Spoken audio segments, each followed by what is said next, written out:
ao campo. Isso foi em 2009. Daí, um ano depois, o Rô começou a trabalhar com a gente.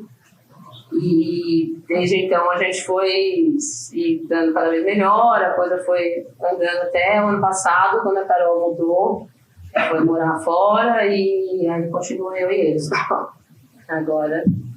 Mas a gente gosta muito do trabalho em conjunto, é super importante. Eu acho que muito da minha escolha pessoal de trabalhar com design foi para poder trabalhar com mais gente, ter uma interlocução maior. Acho que o trabalho é muito focado nessa troca, e acho que o trabalho em parceria rende muito também. A gente tem uma dinâmica de discutir muito tudo, trocar até os arquivos, um mexe no do outro, é um trabalho bem conjunto. Agora, essa formação lá na FAP em Artes Plásticas levou você e a Carolina no começo e depois o Rodrigo também, mas levou você para trabalhar com o mercado cultural aqui em São Paulo? Quer dizer, abriu essa porta? Com certeza abriu. Eu acho que eu tive uma situação privilegiada na faculdade, eu acho, de conhecer muita gente que foram relações que eu cultivo até hoje, assim, faz, sei lá, mais de 15 anos que eu saí da faculdade, e tem muita gente que está no meu círculo pessoal, meu círculo de trabalho até hoje também. Acho que isso é um pouco de sorte, um pouco de afinidade, de ir construindo isso, mas com certeza... A Galeria Vermelha é um exemplo. A Vermelha é um exemplo, né? Acho que a galeria... o Edu Brandão, que é o dono da galeria, ele era professor da FAAP, ele foi meu professor, foi um professor super importante. Um cara que ele era professor de fotografia, ele teve muito de fotografia, de história da fotografia, de edição de imagem. E ele trabalhava, quando ele dava aula para mim, ele trabalhava na Folha de São Paulo também. Ele era editor de imagem. E aí eu saí da FAAP e eu acabei indo trabalhar com design com ele na Folha, então a gente tem uma parceria longa de trabalho. Aí depois de muitos anos que ele abriu a galeria e a gente fez a identidade junto, foi... Quer mostrar, aliás? Posso mostrar. Conta um pouco como foi, porque é um trabalho... Acho que esse trabalho é um trabalho importante pra gente e é um trabalho que foi, acho que o trabalho mais publicado do estúdio. Faz tempo que eu fiz ele, agora a gente está publicado em livro. E é um trabalho antigo, mas ele se mantém até hoje. Na verdade, agora a gente está repensando toda essa identidade, mas ela é basicamente trabalhada de uma maneira muito simples, com preto e esse Pantone Fluor Pink, e tem a ver um pouco com o conceito, discutindo muito com o Edu, o conceito da galeria. Quando a galeria abriu, eles tinham a intenção de trabalhar preferencialmente com fotografia, tinha uma questão ligada à fotografia. E daí a coisa assim, a gente pensou ela chamava Galeria Vermelha, tinha uma relação política com o vermelho, mas também a gente achava que seria ridículo ser tudo vermelho. Então a gente ficou pensando nessa cor, uma cor que emitia luz, com uma relação com a luz da foto. E também a tipografia, que é a Gridley, que é uma tipografia também que tem a questão da passagem do analógico para o digital, né? Ela tem as curvinhas da tipografia de metal ainda, enfim, tinha a ver com a discussão de fotografia na época também, do analógico para o digital, então foi tudo bem pensado em cima disso, mas foi se desenvolvendo para uma outra coisa aí, mais simples, né? Mas essa mudança... Em cima do grid, dessas linhas. Essa mudança agora tem a ver com enfim, não é só fotografia. Não é só, isso é uma atualização da identidade, assim, sabe? Cansou um pouco algumas coisas, eu acho que às vezes dá vontade de mudar, né? A galeria já tem mais de 10 anos, então a gente ficou pensando em outras coisas, mas principalmente tipografia. Isso você está fazendo agora, né? Sim, a gente está estudando agora, estamos no processo de estar escolhendo as famílias. Acho que é difícil porque todo mundo gosta muito dessa identidade. Uma responsabilidade, né? Mas essa também é questão de vocês ou o Edu sinalizou com uma vontade de mudança? Acho que dos dois. Mas, assim, mais a gente, tipo, um pouco, eu acho. Acho que algumas coisas assim, a gente trabalhava com a fonte de uma maneira que ela era meio rígida. E aí, uma hora foi cansando. Primeiro ela trazia uma coisa de... Você vê nesse ladinho, a coluna de cá, ela tem tipo, a descrição de cada peça. O papel que ela usa, o pantone, tipo um colofonzinho de cada peça. E aí também ficava isso em tudo. Chega uma hora, cansa, foi ficando excessivo. Aí as coisas vão se transformando com o tempo, né? Eu acho que a cara do newsletter, da comunicação digital, o site também, ele foi feito faz tempo. Hoje em dia a gente precisa atualizar a tecnologia, então tem que refazer esse site também. Então, todas essas coisas juntas levaram a gente a repensar um pouco também. E vocês trabalharam durante um tempo lá dentro, né? O estúdio era no prédio vizinho, mas é muito contaminado tudo ali, né? Muita gente acha que é dentro, não é dentro, é um prédio à parte, do lado, só tem uma passagem secreta. Mas foi super legal trabalhar lá, foi super importante, mas pra mim a relação com o Vermelho mesmo, é engraçado que algumas coisas a gente estava tão ali do lado que não conversava direito e não sei se ajuda muito, sabe? Na verdade, no fim, mas o mais legal dali era uma troca, uma experiência de encontrar muita gente dele inteiro, porque muita gente vai na galeria, muitos dos artistas são formados comigo, a gente tem uma proximidade, então acho que essa troca está gostando dele não. E quando você fez as placas, e você, na placa que você teve durante um tempo, você desenvolveu um trabalho ali de artes plásticas. Desenvolvi. Mas teve um momento que você teve uma reflexão, assim, que você foi para o design, você tentou conjugar essas duas atividades durante... Eu tentei conjugar, sempre me interessei. Como era esse trabalho de artes plásticas? Então, foi pouco, assim, não desenvolvi muito isso, mas era basicamente pintura, eu sempre gostei de pintar. Tinha uma relação com o design gráfico, tinha uma coisa gráfica na pintura. Figurativo ou abstrato? Então, ela ficava meio no meio, era figurativo, mas com uma abstração de uns pedaços, assim. Mas, assim, eu acho que eu era tão pouco objetivo, assim, eu ficava fazendo uma pintura e poderia ficar um ano fazendo a mesma pintura, entendeu? Eu nunca achava que estava boa, que estava acabando. Então, eu acho que ter outra pessoa me cobrando essa dinâmica das coisas serem mais objetivas me ajuda, assim. É uma coisa pessoal mesmo. Acho que eu fui percebendo isso aos poucos. Eu comecei a trabalhar no design gráfico porque eu gostava e teve essa oportunidade na Folha. Mas enquanto eu entrei ali, eu mantive um estúdio meu de pintura, que eu ia pra lá de noite fazer pintura. Fiquei por um tempo, assim, né? Depois a coisa foi perdendo espaço, assim, eu fui gostando mais do design, fui deixar de lado.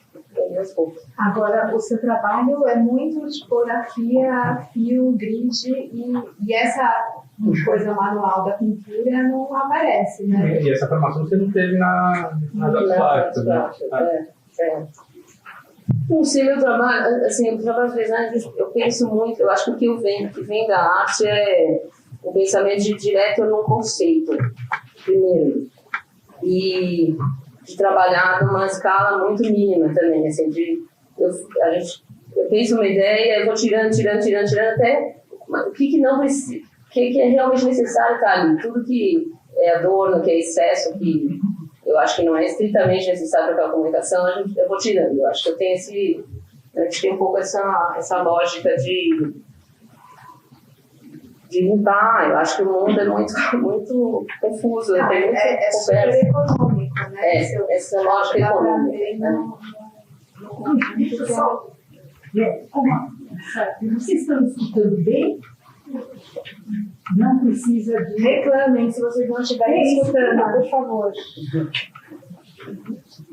Que como começou com menos gente hoje, a gente falou, vamos sem microfone que é menos Silvio Santos lá daí, tendo mais gente, a gente usa o microfone. Acho que precisa. Então, continua, qualquer coisa a gente pergunta de novo daqui a pouco. Agora, falando dessa... eu reparei que a gente tem aí, acho que 4 trabalhos do Mano, especificamente, que eles são estruturados em cima dessa ideia de tem lá a exposição, enfim, os trabalhos, um conceito curatorial para aquela exposição, discográfico e etc. E é extraído dessa curadoria um conceito-chave que vai ordenar todo o projeto. Então, 140 caracteres tem isso, mitologias tem isso, a exposição da Rivani, em outro lugar, enfim. Queria ver esses trabalhos e que você explicasse um pouco, a começar dos 140 caracteres, que eu isso acho que é mais evidente. Mas só para te interromper, a sua formação você estava falando da Folha e como você chegou nessa linguagem do design. Se você é formado em artes plásticas, o Rodrigo teve formação em design, mas ele chegou depois, né? Então, como foi essa... Eu sempre me interessei muito por isso. O meu pai era arquiteto da FAO, ele tinha livros, algumas coisas de design gráfico em casa que eu era apaixonada. Sempre foi uma coisa que eu fui muito... Me encantava muito, então eu tinha uma pesquisa, assim, eu acho, mas foi muito na Folha, muito o Edu sentava junto e conversava muito. As pessoas que eu troquei no começo, que eu trabalharam comigo, eu trabalhei com o Kleber Matheus, do meu lado, super novinha. Então, também, uma pessoa que me ensinava a mexer em design, eu gostei, eu não sabia fazer nada, foi meio susto. Mas foi assim, aprendendo na prática, totalmente na prática, na intuição, no ensaio e erro, assim, pesquisa.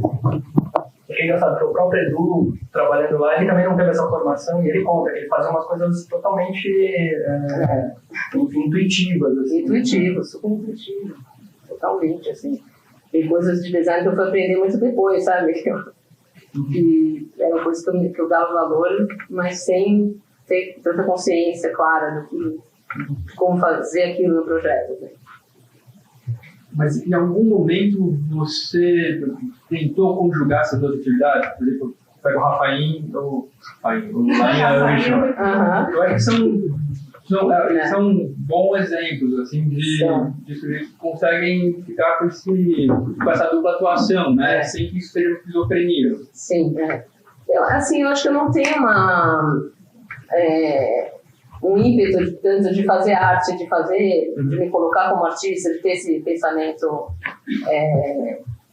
que funciona dentro da escala da arte tão grande assim, sabe? Eu acho que eu gosto de trabalhar para os outros também, eu gosto de fazer coisas mais objetivas, essa coisa funcional do design para mim me interessa bastante, assim. Acho que meio por isso, assim, foi acontecendo. Eu saí, assim, depois da faculdade, quando eu parei de trabalhar com arte, eu fiquei muito tempo no mercado editorial. Fiquei vários anos na revista da MTV, que era totalmente outra coisa, que também eu fui aprendendo outras coisas, a gerenciar uma revista, a trabalhar com direção de fotógrafo, de uma equipe maior, produção, sabe? Então, acho que isso me interessou também, me afastou um pouco desse caminho de pensar a arte junto, mas é uma coisa que talvez volte uma hora ainda, não sei, às vezes a gente faz um trabalho, a gente não tinha foto, das dobras, os cartazes das obras, que é um trabalho mais autoral, mais uma pesquisa sobre a ideia de pôster e tem um pouco mais de proximidade com arte, eu acho, de pensamento, né? Mas não sei, acho que foi acontecendo também, assim.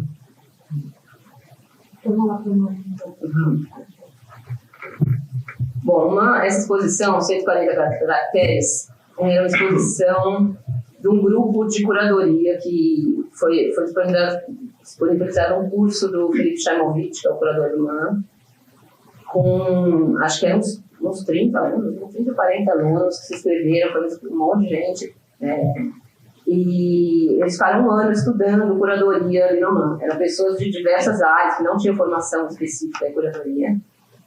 Então era bem heterogêneo assim, o grupo. E aí eles juntos escolheram um tema para fazer uma exposição grande no MAM, que duraria um mês, uma coletiva sendo curada em cima do acervo do MAM.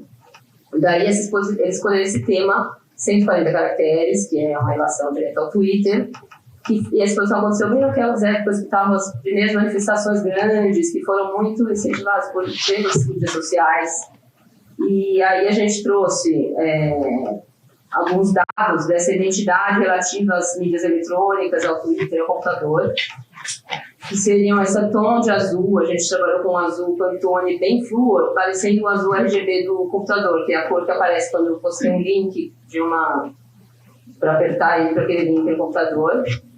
E também aquela... Volta aqui, só não. Aí. E também esse chaveamento das coisas que vai aparecendo uma, depois a outra contábil, que é bem no computador. Você responde o e-mail, a linguagem HTML vai criando essas tabulações. Então a gente usou isso também no projeto gráfico. E a capa são na verdade, a exposição de 140 caracteres, eles escolheram 140 obras do acervo do MAN. E daí a gente colocou essas 140 obras na capa, também numa representação desse movimento coletivo, onde a força da manifestação acontece justo com todos juntos e não com alguém depondo entre as pessoas. Daí esse pensamento aí para a capa. O hashtag também, né? A gente trouxe o hashtag, essa coisa de agrupando os assuntos, né? Isso é 2013, é final de 2013. Para 2014. Tá vendo? Isso aí são páginas do catálogo, que traz cada artista e embaixo um comentário de cada curador que escolheu esse artista sobre a obra também. Está misturado, né? Não sei se dá para tirar um pouco o brilho daqui. Aí não vai vir uma direção.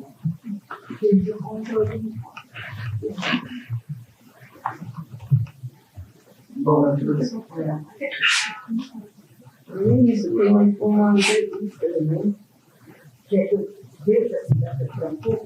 Tirar um pouco do brilho da projeção, porque... Tá ruim de ver, né? Vocês estão enxergando? Não dá para ver bem, né? Não? Tá tudo bem, tá tudo bem. Então vamos para o próximo. Esse foi. Agora, falando do MAN, a história de trabalhar como cliente, acho que vocês tiveram isso em alguns casos. Vermelho, MAN, Pinacoteca. Isso, por um lado, acho que facilita a vida, e por outro, às vezes dá cai numa... Né? Como é que é essa... Eu acho que é isso que você falou. Tem um lado que é bom, tem um lado que é um desafio. Eu acho que o trabalho da gente é sempre uma negociação. Eu acho que eu sou totalmente contra o pensamento desse design muito autoral, que você não tem que dialogar e abrir mão de algumas coisas em função do teu cliente ou do teu público. Eu acho que o legal está justamente nisso. Acho que o design tem uma função específica para aquele público, para aquela coisa. Então, se ele não atende a essa função, pode ser a coisa mais linda do mundo, e eu não acho que é um bom design. Então, assim, acho que nesses trabalhos, em vários trabalhos, eu vejo claramente a mão das pessoas que trabalham comigo também ali. Ao mesmo tempo, eu vejo como um desafio eu tentar o que eu posso fazer dentro daquela expectativa, dentro daquelas coisas, mas lógico que algumas coisas se repetem mesmo, algumas coisas são... Sabe, eu trabalho muito com arte contemporânea, com exposições de artistas que é um universo mais limpo, mais calmo, não dá para você... Tem algumas exposições aqui que são bem diferentes, que eu acho que de ilustração de livro de criança, que é super colorido, que é outra coisa, tem uma coisa mais livre. Agora, a arte é meio calmo mesmo. Mas eu não acho que quer dizer que você não possa ter um ambiente grande e criativo. Calmo no sentido de ser silencioso no trabalho. Como branco para que o trabalho aconteça. Tem isso um pouco, mas eu acho que não impede de você trazer um conceito, trazer uma linguagem gráfica diferente, pensar sobre aquilo. Acho que isso acontece de uma forma mais discreta, mais direta, né? Mas a gente procura trazer isso, sabe? Na cor, na tipografia, na diagramação. E como é que é o trabalho de vocês? Vocês vão juntos à reunião e daí...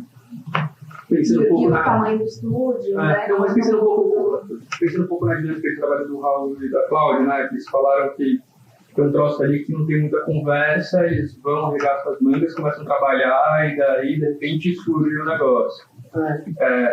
acho que você queria escutar um pouco de vocês, como que é esse... A gente gosta de ir junto sempre, né? Foi a primeira reunião. Na primeira reunião, assim, quando às vezes não dá, a gente se divide, mas normalmente a gente vai junto, né? Eu gosto de conversar um pouco também sobre as ideias iniciais que a gente tem. Conversa bastante sobre o conceito, o que entendeu, o que você entendeu. A gente faz pesquisa de muito solto, referências, coisas que a gente acha legal que tem a ver com o conceito do universo que a gente está trabalhando. E também outras coisas que às vezes são só referências, né, mais visuais também. Pensar em acabamento também, material, algo que puxa alguma ideia do trabalho que a gente está pensando. Mas aí cada um senta no seu computador ou divide uma áudio ali e fica... Não, geralmente cada um faz sua pesquisa de referência, a gente vai jogando tudo junto num folder compartilhado que um vê o do outro toda hora, a gente fala em cima, às vezes um mostra pro outro na hora, né? Tem uma troca grande, assim. Nesse texto, nesse pedaço que vocês mandaram, vai ser um textinho ali que é um conceito do projeto. Esse conceito vem a priori ou é um troço com uma reflexão que aparece depois daquilo que é formalizado? Geralmente, algum pedaço vem a priori, algumas coisas vão aparecendo junto também, vão fazendo sentido e entrando, mas às vezes acontece de você pensar uma coisa e depois você vê uma relação também, sabe? Acho que isso tem também, com certeza tem. E tem também, às vezes você tem uma ideia, você viu um negócio que você achou uma ótima solução formal, você quer usar aquilo de alguma outra maneira, encaixar aquilo no raciocínio. Acho que isso existe também, assim, mas a gente pensa muito no conceito que a gente quer falar, assim. Eu acho que por mais que você fale baixo, que você fale discretamente, você pode falar com muitos detalhes no design gráfico. Né? Isso que é o que a gente... Tudo significa alguma coisa. Tudo significa alguma coisa, né? Sim, né? Acho que como a tipografia é feita, que época ela é feita, o pensamento que ela tem, como cada forma se comporta ali, cor. Acho que cor também, eu tenho uma coisa de cor que também tem a ver com a pintura. É bem forte, né? Na cor, E minha pintura tinha muito mais a ver com cor do que com desenho, por exemplo. Era mais colorista.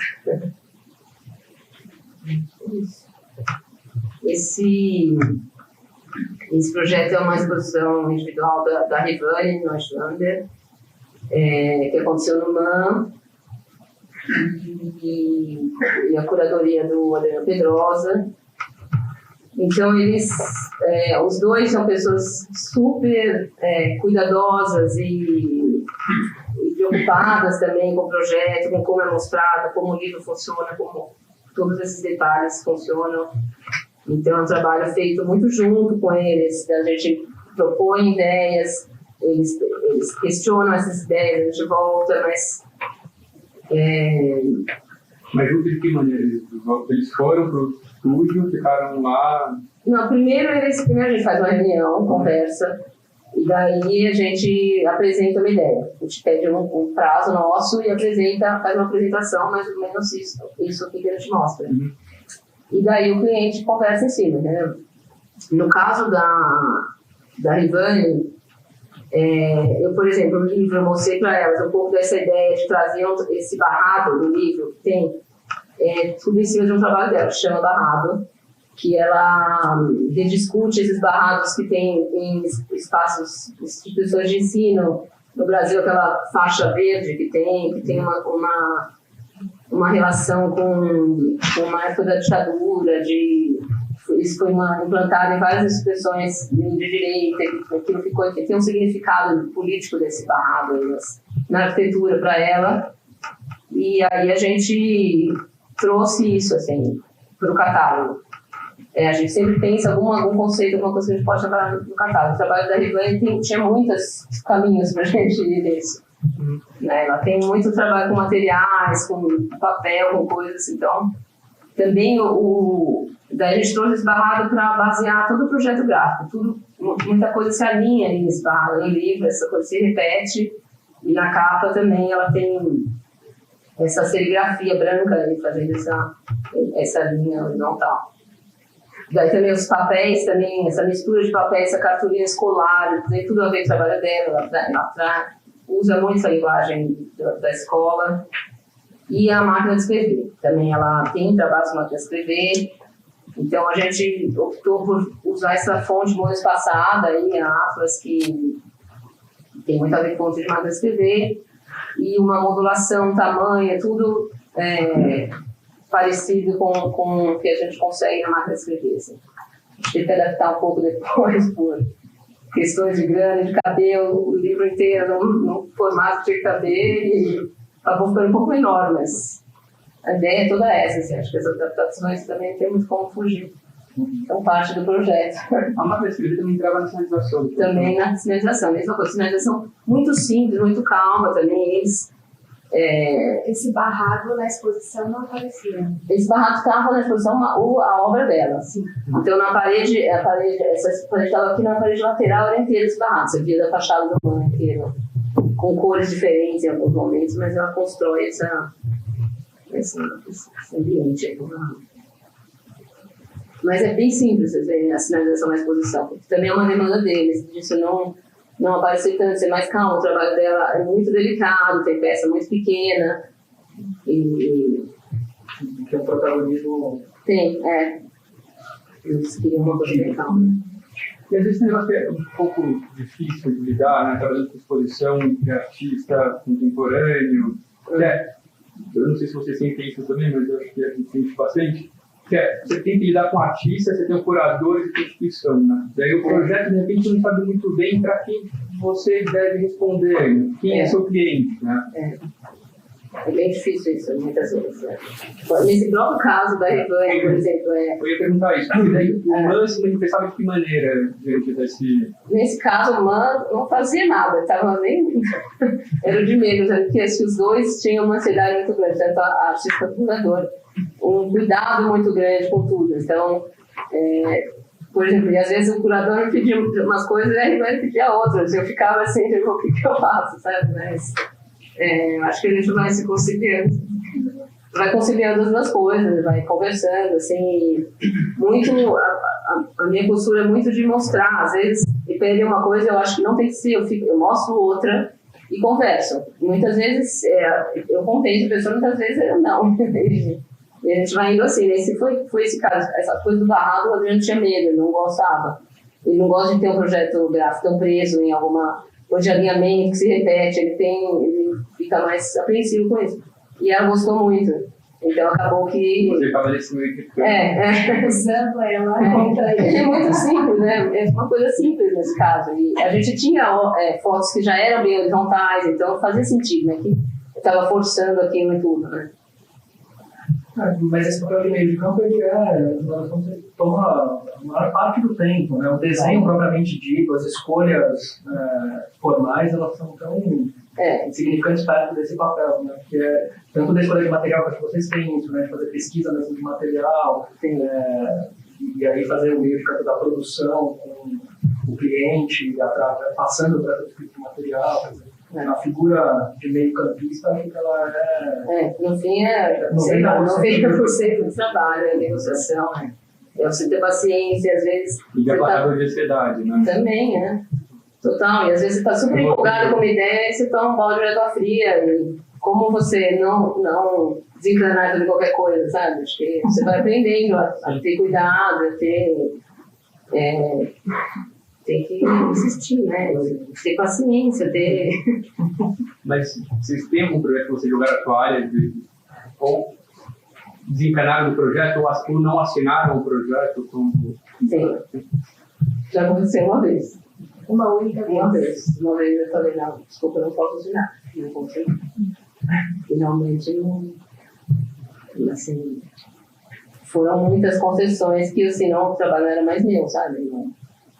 Daí eu fiquei bem desconfortável, mas foi só uma vez que aconteceu isso. Várias vezes eu tenho trabalhos que eu nem gosto tanto, mas que eu fiz e que eu acho que é melhor. Eu acho que o trabalho não é só teu, Não, e depois tem alguém falar pra você, eu adoro aquele seu trabalho, que é o que você mais eu gostaria que ninguém soubesse. Exatamente. A pessoa fala, meu preferido. Aí você vê que o mundo é plural, né? Sempre falar. Isso acontece até com frequência, né? Exatamente. Você vai aprendendo. E também já aconteceu de eu ter batido o pé numa coisa, sabe? E depois de anos falar, putz, acho que o outro estava certo. Então, sei lá, acho que a gente tem que ter. Relativizar um pouco as coisas, né? A vida vai. E uma surpresa para mim, a gente tinha lá conversar com vocês, era que eu sempre achei que o campo fosse um estúdio super focado no campo cultural. Estava ali trabalhando para o universo cultural e ponto.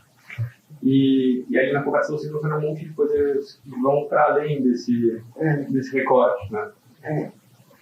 Eu acho assim, na verdade a gente tem um interesse muito maior no mercado cultural, sem dúvida.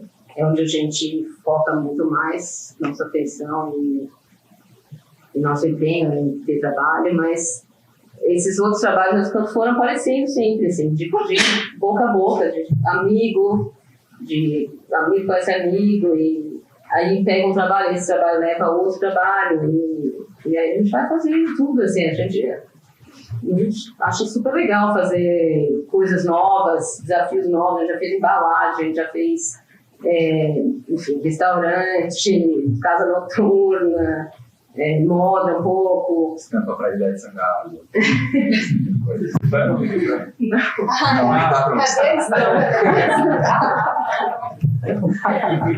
Mas é nesse nível, assim, vai aparecendo.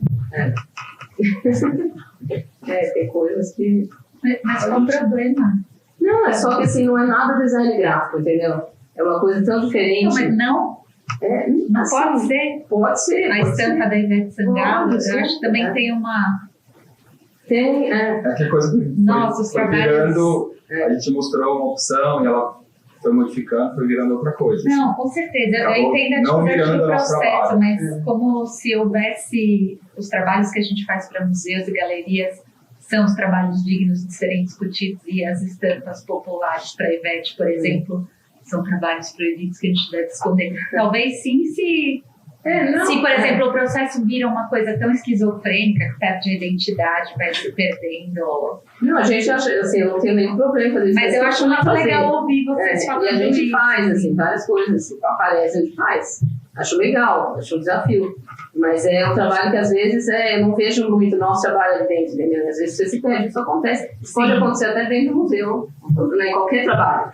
Mas também pode acontecer o caminho oposto. Muito, total. Por exemplo, você ter uma área completamente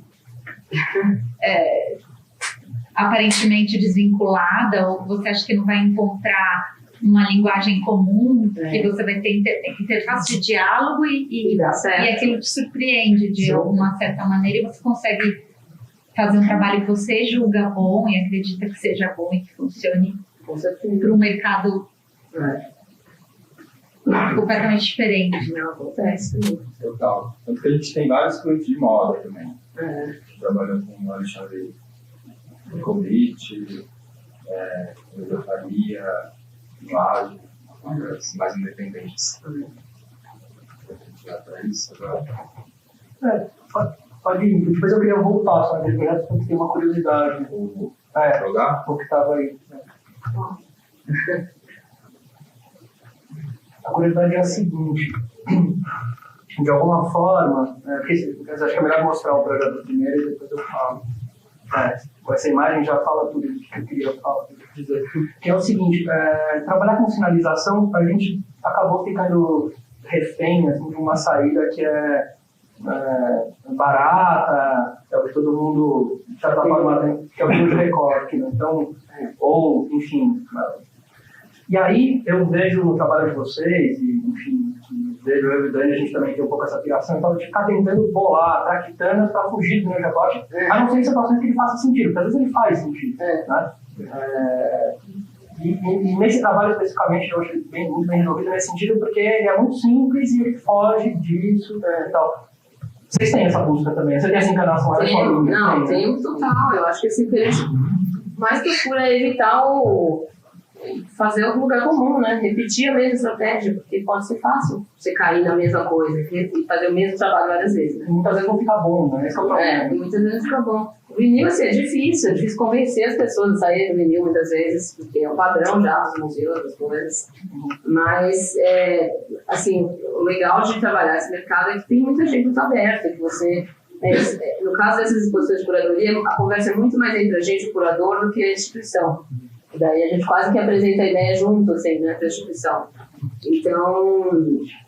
E aí eram curadoras que tinham toda essa... Era a Luísa Duarte, que é uma curadora amiga minha. A gente tem uma relação de afinidade de conversar sobre trabalho, sobre conceito, discutir a curadoria dela. Então, é mais fácil da gente achar lugares, caminhos de teste, de experimentação aí em cima. Era uma exposição que tinha muito a ver com essas estratégias muito simples. Por isso que a gente trouxe o papel, esse prego, uma sinalização muito simples, assim, com o amarelo pontuando aí.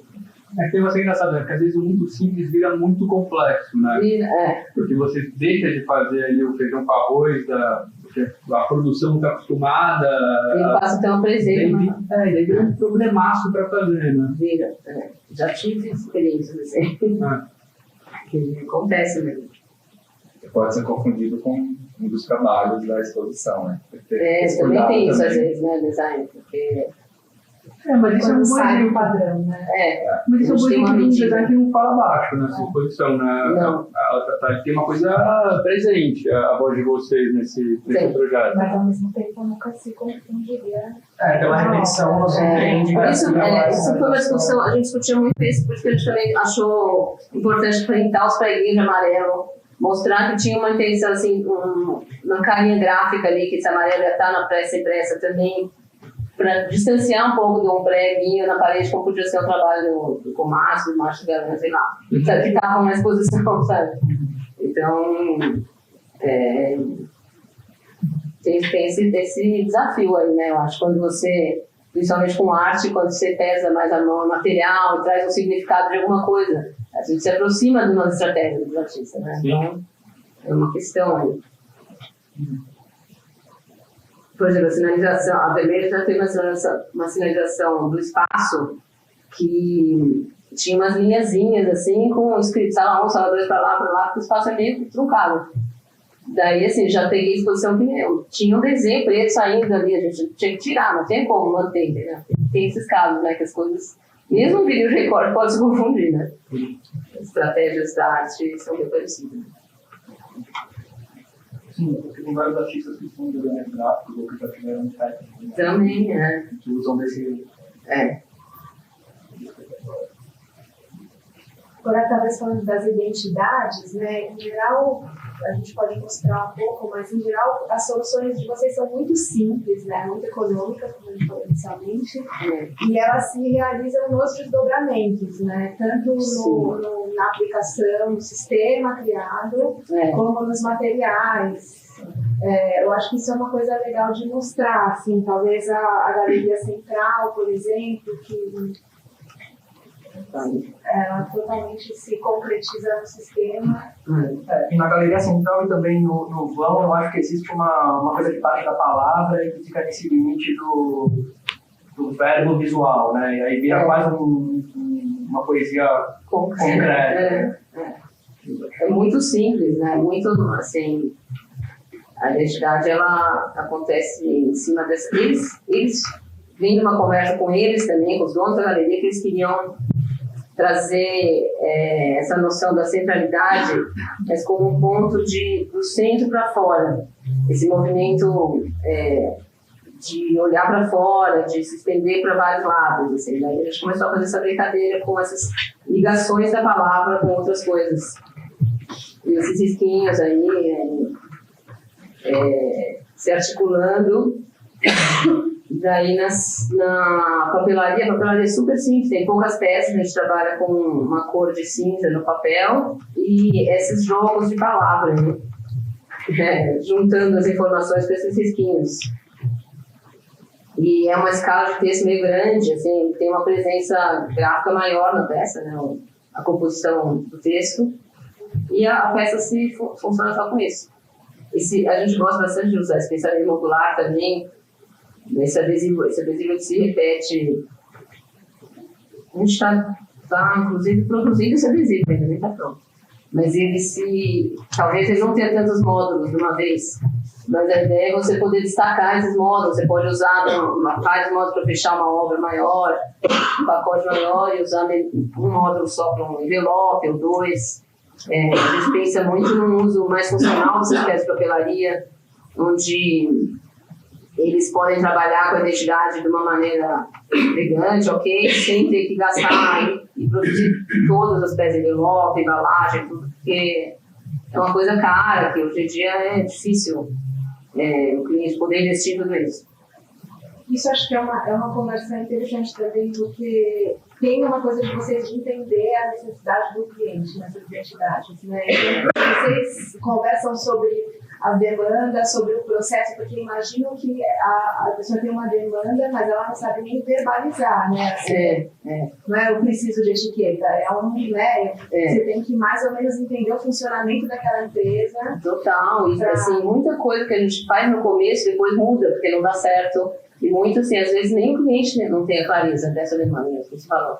Então é uma coisa meio. Tem coisa que funciona, tem coisa que não funciona, que o trabalho acaba mudando também. Por exemplo, aquela Collect, né? Tem bastante isso de entender as demandas. A Collect é um legal. A Collect é uma empresa de consultoria e gerenciamento de coleções de arte.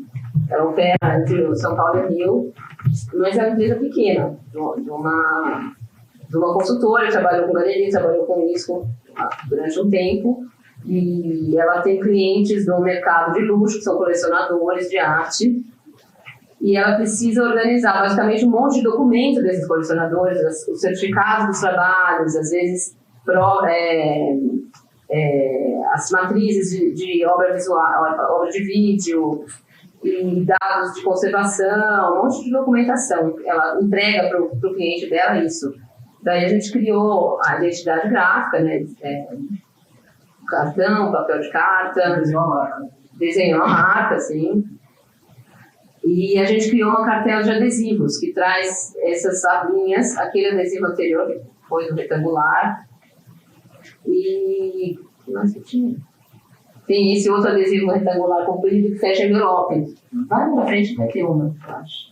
Aí o adesivo colado no CD, quando ela pode enfiar esse adesivo numa impressora e preencher com o CD o nome do artista, a coleção, ou a catalogação que elas precisarem ter. E tudo vem nessa cartela amarela aí, que é barato, você produz uma cartela só, tem vários tipos de adesivo que ela usa de diferentes maneiras. Essa parte listradinha ela usa para fazer as abinhas da caixa, essa caixa. Ela pode enfiar, a gente entrega um arquivo de Word para ela enfiar na impressora e preencher nas regiões certas da etiqueta com o que ela precisa e entregar esse material que é feio, que é difícil, de uma forma um pouco mais organizada aí, com a identidade dela. Mas, assim, é uma empresa pequena, não tinha grana, tinha que ter uma cara institucional bem apresentável, mas gastou muito pouca grana aí. Agora, essa caixa, vocês foram na Rego Preto, a gente foi pesquisando para tudo quanto é lado, de papelão, de um monte de tipos dessas caixas, difícil achar. E essa foi a que a gente achou mais limpa, assim. Na verdade, ela vem do sul do Brasil, é uma caixa super barata, custou R$8, R$7 na unidade. E super pesado. É de MDF, né? E quando a gente começou a falar, você não tem um produtor gráfico que faça esse rolê, A gente não tem porque, por exemplo, esse trabalho é um cliente, não é uma puta grana que a gente está recebendo, é difícil incorporar o valor do produtor. E cada trabalho é uma demanda muito diferente. Então, a gente tem experiências com produtor gráfico, tem tipos de trabalho que eu acho que é realmente necessário, tem que ter. Mas muitos, esse processo da produção gráfica, de pesquisa, é muito subjetivo nosso também, assim, às vezes a gente pode... A gente explicar é mais difícil o cara entender o que a gente está procurando, que nem a gente sabe antes, né? Não é que eu queria uma caixa de madeira, de MDF, a gente queria ver que caixas que a gente conseguia viabilizar ali. e entrar nessa cartela, trabalhar essa cartela de cor e de materiais junto com isso, né? Também. E como que vocês fazem isso em 3 pessoas? Como que funciona assim? A gente... Nem sei também. Geralmente a gente tem uns 10 trabalhos sendo desenvolvidos no tempo do estudo. É uma coisa que varia um pouco, cada um está no estágio, mas acho que a gente nunca teve menos do que isso junto acontecendo. Então, fica variando, fica correndo atrás, fica louco. Tem coisas que testam se resolvem mais rápido, tem coisas que impactam. Mas não sei, é uma coisa... A gente já tentou, né? Ter alguém que cuidasse só da produção, alguém que cuidasse só de uma parte, mas é difícil, né? Um trabalho que não começa do início, vai até o fim, um trabalho que começa e empaca um pouco, passa para o outro, ou, sei lá, o cliente não gostou de alguma coisa e sem outro trabalho, tipo... ou levou um balde de água fria ali no meio, mas passa para o outro, para pegar com tanta raiva.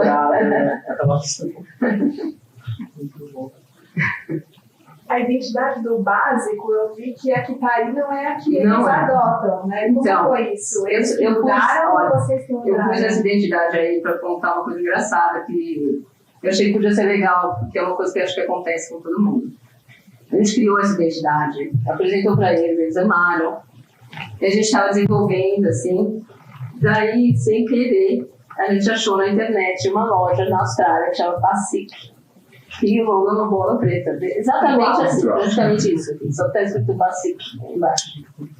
Daí a gente foi horrível, assim, era base.com, eles tinham um interesse em, isso é uma empresa brasileira que acontece no Brasil, mas que eles tinham uma possibilidade de crescer, talvez, então eles iam ter um problema ali de direito autoral na hora, e a gente nunca tinha visto, eu não conhecia essa marca, então uma coisa super chata. Em qual momento do projeto você estava? Você já estava nos finalmente? Não, a gente tinha apresentado isso, chegado nessa identidade, mais ou menos, e estava todo mundo super feliz, a gente, os clientes. Até porque é um acerto notório que eles né? Em outro lugar, um outro básico, é isso. Muito bom, gente. É isso. Foi muito absurdo, assim. E assim, a gente já pensando, sabe, a gente pensou um monte de coisa, tudo com esse círculo, e já estava orçando as peças, assim, a caixa a gente já tinha desenvolvido o modelo com o produtor, e aí foi um desespero na hora, assim, a gente mudou tudo rápido. Foi uma coisa... Vocês que compraram esse livro australiano? Um amigo nosso, né? Marcelo comprou. Ele que deu uma má notícia. O mensageiro. Mensageiro do mal, mas assim, ainda bem que ele falou isso, porque antes fosse essa hora do que a gente lançar, ainda fala, nossa, vocês copiaram outra loja, outra marca, né? E acho que é uma coisa que acontece com todo mundo, né? Criativo, assim, quantas vezes você tem uma ideia, quando você vê a mesma ideia. Esse foi um dos maiores códigos muito simples, muito simples. Só uma bolinha preta. Aí tem outro trabalho de vocês que eu vi a Manzoni, que eu acho legal porque é uma identidade que vocês eram uma marca, mas ela, no fundo, ela é forte para além da marca nas aplicações, ou seja, no ambiente da marca. Né? Que eu acho que é um raciocínio legal também, de não focar tanto a marca só como um carimão, né? É claro que é síntese do que é a entidade, mas a coisa acontece nas manifestações. Eu acho. Hoje em dia, assim, é mais forte, às vezes, nesse contexto todo comunicado junto, do que só um logo ali. Então, essa loja chama Via Manzoni, é uma loja de design no Rio de Janeiro, e ela tem esse nome inspirado nessa rua Manzoni de Milão, que é uma rua que tem quase todas as lojas mais importantes de design lá em Milão. Eles tiraram o nome dessa rua. E eles tinham uma outra identidade, a gente mudou toda a identidade deles. Daí a gente partiu desse conceito das ruas vistas de cima, essa história da rua trouxe um pouco dessa ideia, para chegar nessa logomarca, que na verdade é o VUM de Via Amazônia. Muito simples. Da tipografia, ela aparece também escrita, né? Lógico. A cartela cromática também foi um pouco desse clima da Itália, essas cores terrosas que tem na arquitetura, né, de Milão. Então a gente trabalha com esses 3 tons aí, esse terra clarinho, o azul e o cinza. Também o cinza também entra porque é um cinza da linha da Color Plus, que também traz a possibilidade de a gente trabalhar com a Color Plus e ajudar em termos de preço, de custo, de impressão, de tudo ali também, a gente misturar esse lado de uma cor com o outro. Não. O cartão empastado, com serigrafia preta só, e o lado cinza sempre, o outro lado varia azul ou rosa. Aí envelopes, 2 formatos, aqui a gente fez tudo, tinha essa vontade de ter todas essas peças, não produziu metade, mas falou que uma hora vai produzir. Essa chancela de elevo também acontece muito que às vezes um cliente vê um trabalho e quer o mesmo. Muitos querem isso, agora eles veem isso, todo mundo quer isso. Inclui lançamento, embalagem, isso era uma sacola de uns brindes promocionais. Aí a sacola normal da loja, a gente faz essa brincadeira, às vezes o logo ir virando nas peças, como as informações de texto, elas ficam nos eixos, sempre, nos cantinhos, sempre dando essa volta, essa coisa de ter várias direções. Tem um adesivinho, tem essa faquinha vazada também, que é uma coisa também fácil de fazer simples, não parece. Isso era um brinde promocional, que eram os pôsteres com os postais do Wilkins. Ele põe pôsteres dos produtos que ele recebe dos fabricantes.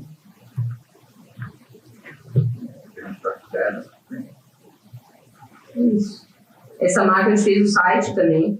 Não sei se a gente. Nossa, o site tem imagem só. Mas dá para entender. O site está no ar, amazônia.com. É bem simples também, mas traz o conceito da marca. E aí você chama um colaborador para trabalhar junto quando tem web ou alguma coisa que vocês conseguem resolver até um determinado ponto lá dentro, depois fazer a programação fora. Não, a gente faz a arquitetura de navegação muito lá dentro, a gente pensa tudo, mas tem um grande diálogo sempre com o programador, e o programador a gente sempre terceiriza. Então, também tem vários casos diferentes de trabalho com o programador, o trabalho muda bastante. Conforme o programador, a gente às vezes tem que fazer muitas concessões do que a gente imagina no começo. Conforme o programador, ele também traz ideias novas. Varia bastante conforme a pessoa. Acho que fazer site a gente tem a dificuldade que a gente não entende essa mídia, essa linguagem de programação, então você depende do outro. E às vezes você vai muito bem com a pessoa, às vezes você não vai tão bem, é complicado.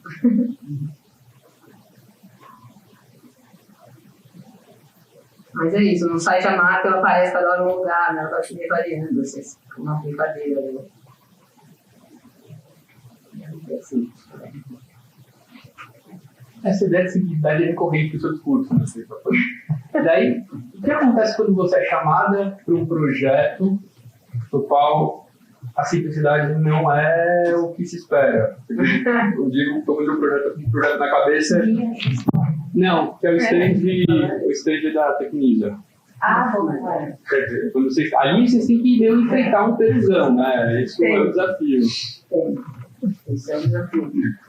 Mas o Linhas de História também estoura. Linhas de História tem outra coisa que eu acho curiosa, porque assim, os desdobramentos da marca são todos super...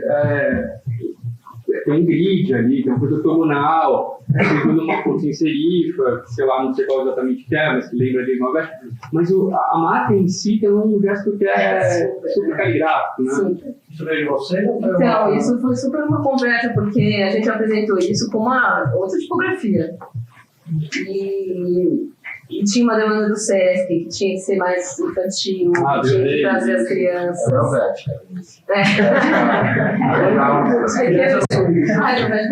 Pra gente era assim, super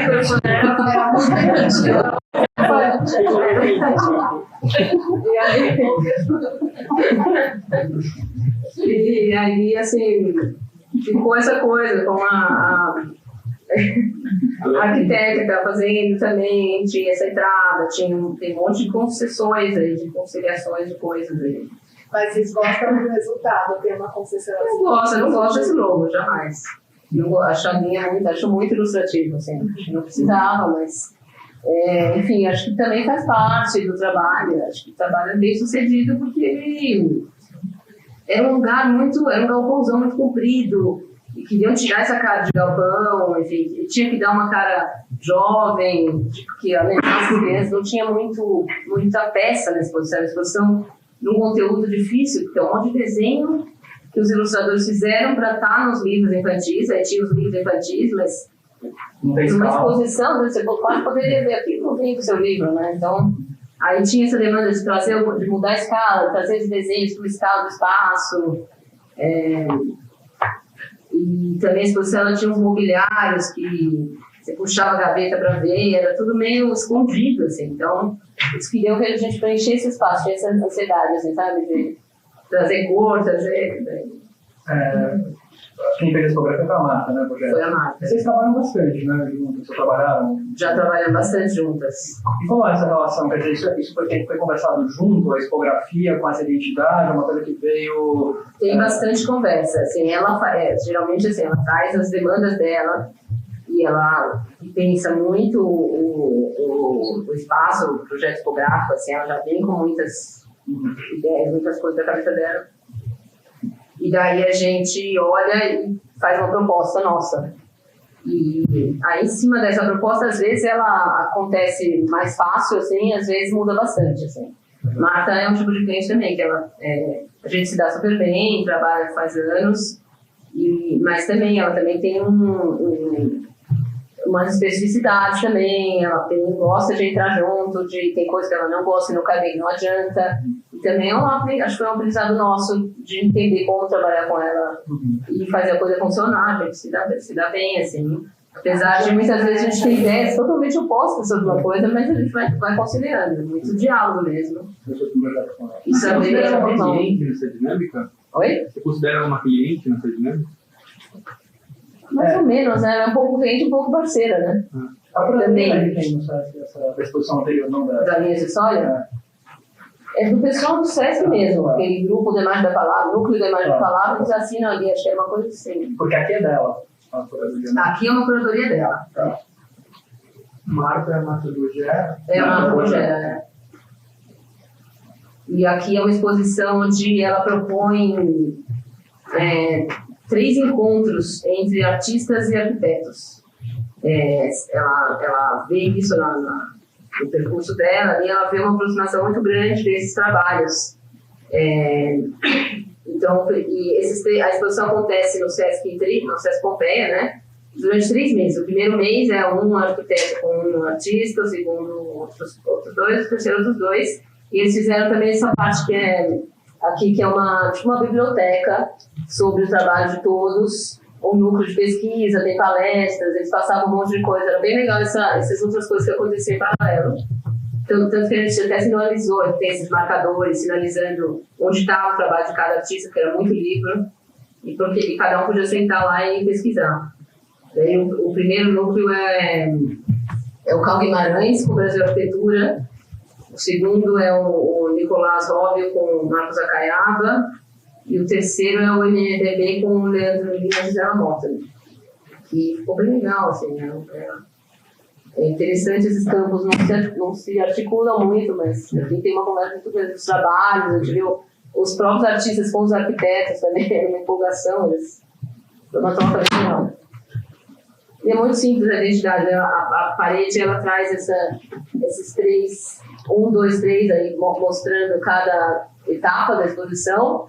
E essa tarja colorida ela anda de uma para outra a cada mês, porque eles tinham essa demanda de deixar, no mês que estivesse acontecendo, era importante que estivesse claro o que aconteceu antes, para as pessoas relacionarem também que esse encontro entre os 6 ali faziam parte.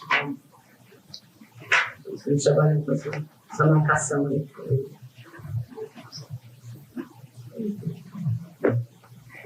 A gente fugiu do stand da tecnologia.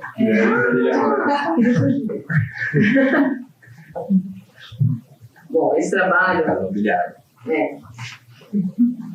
Esse trabalho é um trabalho que a gente foi convidado para trabalhar via Triptique, o escritório de arquitetura.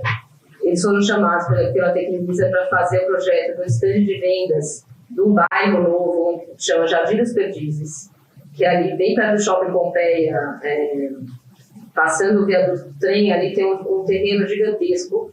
Estão subindo, acho que hoje em dia já tem um monte de prédio ali, já devem ser uns 40 prédios, assim, mais ou menos, é tipo um novo bairro, com uma praça no meio. E daí o stand tinha 4.000 metros quadrados, era também um shopping center, quase. E eles chamaram a gente para fazer uma ambientação gráfica desse stand. E também uma espécie de um museu que contaria a história da Barra Funda, do bairro.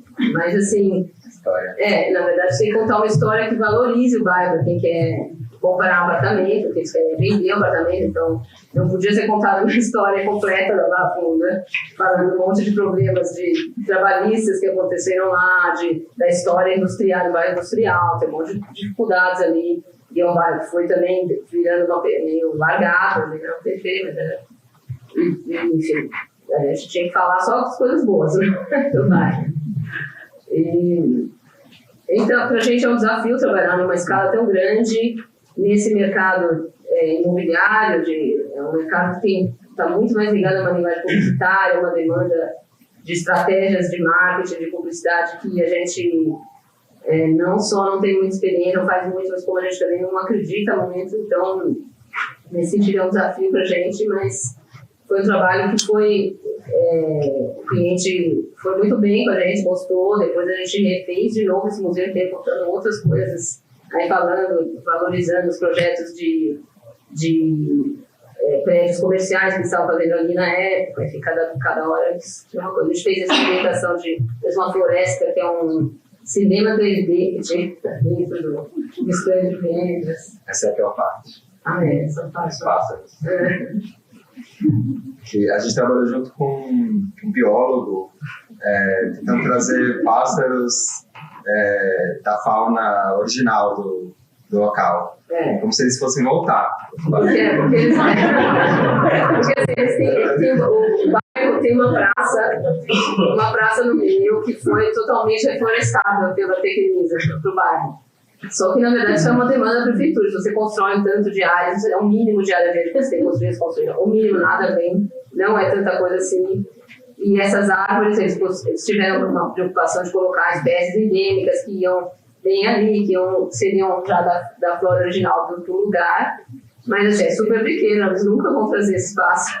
Não vai mudar nada. Enfim, mais essas questões... Esse é um projeto para garagem desses prédios, que aí o pessoal da Tecnivisa gostou do nosso trabalho, se empolgou e chamou a gente para fazer esse projeto para ambientar a garagem. É um projeto, eu acho meio over, mas também é isso, é engraçado trabalhar nesse ramo, eles têm uma expectativa da coisa mais carregada um pouco, mas a gente apresentando ali, isso caiu melhor. Mas aí depois caiu o trabalho que eles não queriam investir tudo isso na garagem. Ou seja, eles têm uma verba gigantesca para o marketing, eles pagam o Triptique, que é um puto escritório de arquitetura, para fazer o projeto do stand de vendas, que vai sair dali, e os projetos do prédio são uma arquitetura muito ruim. Tem que só o projeto do stand, não dos prédios. Só os prédios. Os prédios são ricos. Os prédios não são. Tem prédios assim de 20 metros quadrados a 600 metros quadrados, tem prédios maiores e tal, mas são todos muito ruins. Triste. Daí aí tinha toda uma proposta também de ter alguns serviços na garagem. Você ter um lugar que você pudesse lavar o carro, consertar uma bicicleta, compartilhar algumas coisas ali.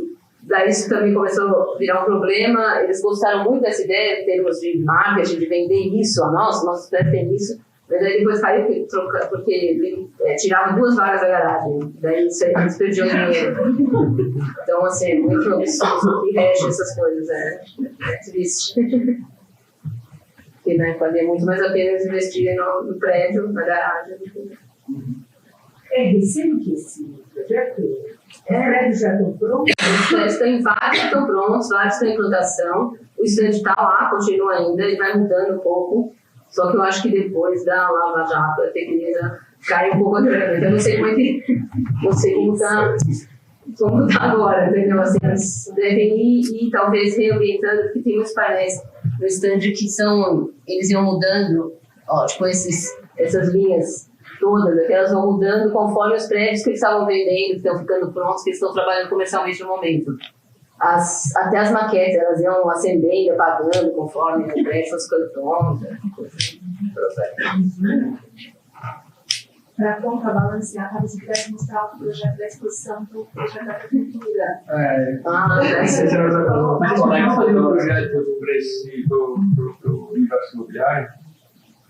Não, a gente fez esse da Tecnisa que se desdobrou em mais alguns.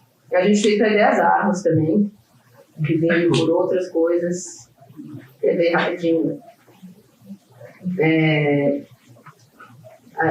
Esse aí da Ideias Árvores, eles pediram para a gente criar o nome do prédio e criar um logo, né, um material de venda do prédio. Seria tipo um livro que eles gastam mais grana, um catálogo de venda que eles mandam para um mailing específico de possíveis compradores. Então eles capricham mais nessa peça e o projeto do prédio tinha 4 torres diferentes que se juntavam no mesmo projeto. Tinha uma ideia desse espiral. Os prédios, cada apartamento, tem muitos apartamentos que eles começam no andar e terminam no outro. Eles vão se articulando nessas 4 torres diferentes. E daí a gente trouxe isso, essa ideia das 4 torres se articulando, caracol, para a comunicação gráfica, para essa peça impressa que tem como se fosse 4 capas, né, se compondo aí.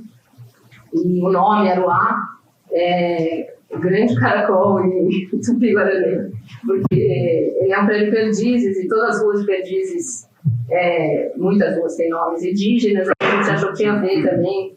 Pra gente, assim, a gente não tem uma estratégia de marketing, de criação de nome, mas a gente achava que a gente podia falar um nome simpático ali, que tinha a ver, os nomes também, o nome do prédio, é uma coisa tão subjetiva, né, ficam trazendo um monte de conceitos. Tinha uma empresa que fazia só pesquisa de mercado,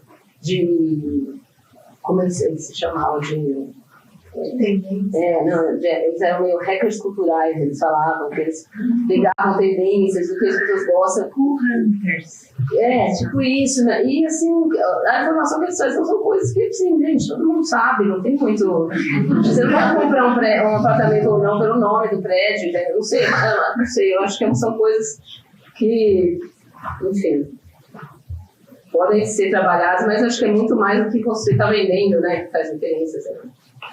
E aí também é um desafio para a gente, que eles também tinham uma demanda de ilustração, eles queriam falar com o público jovem, na cabeça deles falar com o público jovem, tinha que ter ilustração, tinha que ter sujeira, tinha que ter o cara na churrasqueira, tinham demandas muito específicas, assim. Então isso aí sai de um projeto, de um corte, de um projeto de apartamento.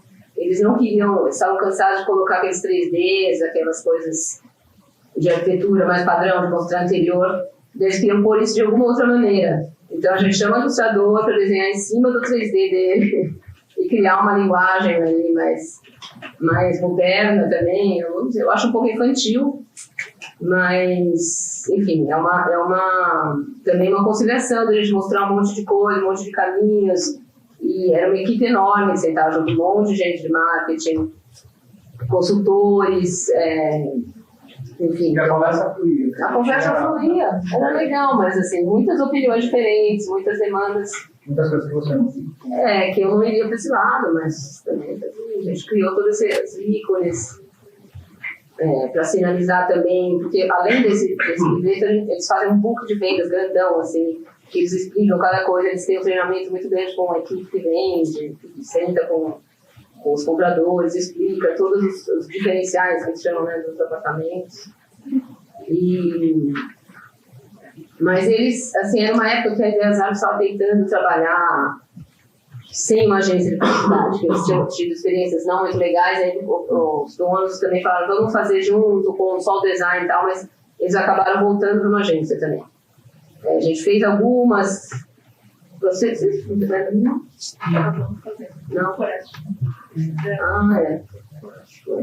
Eles chamaram alguns designers para fazer, mas depois acho que o Forest, que era um cara que eles tinham chamado, que era da confiança do pessoal lá, e ele dirigia esses designers que estavam chamando.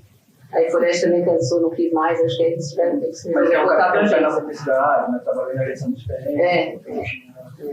Eu não conhecia ele, conheci para esse trabalho, eu achei super legal, mas é um contexto mais de publicidade, né?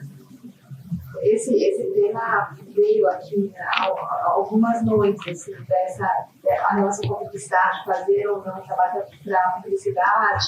Em geral, as pessoas não trabalham. Eu acho que vocês são os que mais chegaram, né, nessa fronteira. E você, inclusive, trabalhou, passou por agência publicitária. Como que é assim, essa relação? Você tem uma resistência em pegar esse tipo de trabalho? Ou tem uma questão... Claro que no da Tecnisa tem até uma questão ética, né? Por criar conteúdo, ali é uma questão mais em geral, trabalhar para vender uma coisa que você não exatamente acredita. Como que é isso?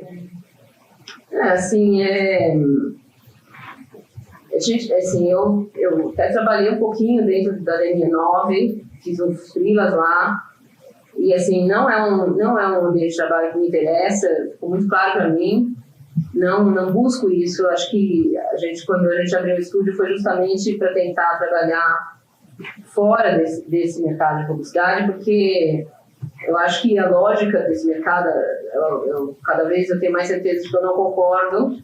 E também, assim, eu acho que tem uma demanda de trabalho que é muito errada, assim. Você trabalhava lá, chegava, tipo, até contei pra vocês, estava lá às 7 da noite, que é a hora que você está indo embora.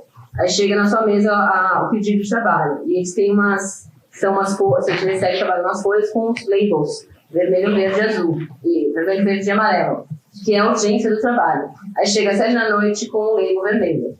Você tem que fazer um logo da Tubos Tigre, por exemplo, um negócio grande. Daí o vermelho é para o outro dia, ao meio-dia. Daí na agência você não pode apresentar menos de 15 opções.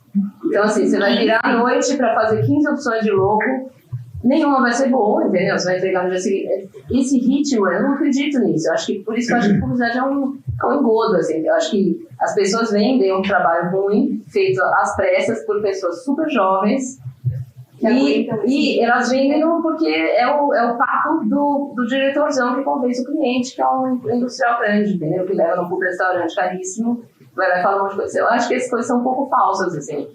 Eu não acredito num trabalho que é feito tão pouco tempo, sem pensamento, e a gente se frustrava muito. Eu tinha muita sensação de ter que fazer as coisas sem pensar e dar truque. E sem, por isso que a gente casa sem nenhum diálogo com o cliente. Nenhum diálogo. Depois ficou super importante. Numa agência, assim, você é da criação, você nem chega perto do cliente, né? Eu acho que também essa setorização da agência também acaba ajudando a coisas ficar mais perdidas, sabe? As coisas perdem o conceito entre si também. Às vezes uma pessoa cria um pedaço, outra pessoa cria outro pedaço, todas as coisas estão falando, eu acho, dentro de uma comunicação, dentro de um projeto. E isso precisa ser considerado. Eu acho que as coisas feitas assim, cada um de um pedaço, muito rápidas, é um jeito pior de tratar o que a gente está fazendo. Assim, eu concordo.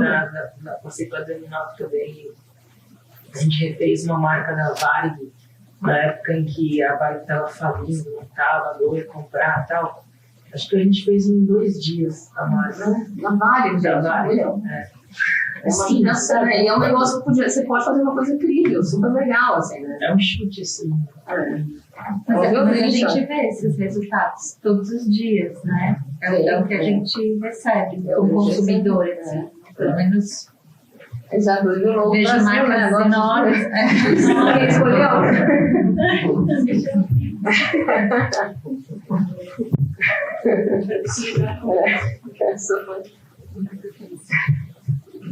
Agora, o que leva a fazer um trabalho para o mercado negro é grana, né? É grana, assim, a gente já fez. esse trabalho da Tecnisa foi um trabalho que viabilizou um monte de coisa para a gente no estúdio, a gente crescer, faz uma diferença, entendeu? Então, esse é o desafio, eu acho. Eu também, assim, se eu tivesse trabalhando em publicidade, eu ganharia outra coisa, foi uma escolha de vida.